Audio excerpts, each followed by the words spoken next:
Welcome back to another technical deep dive here in the debug zone.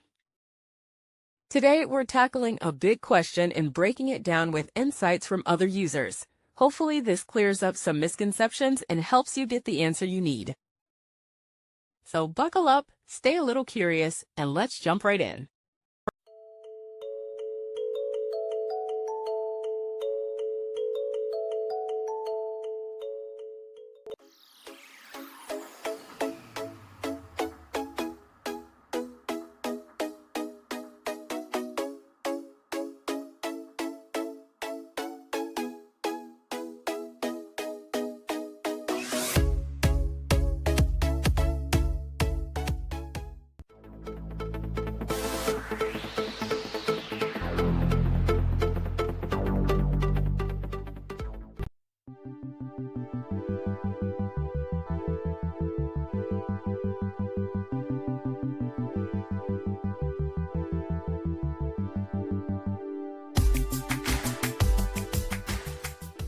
And that's a wrap.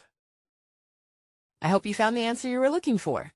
If you did, take a second to hit that subscribe button. It really helps out. And let me know in the comments which solution worked best for you. See you next time in the debug zone.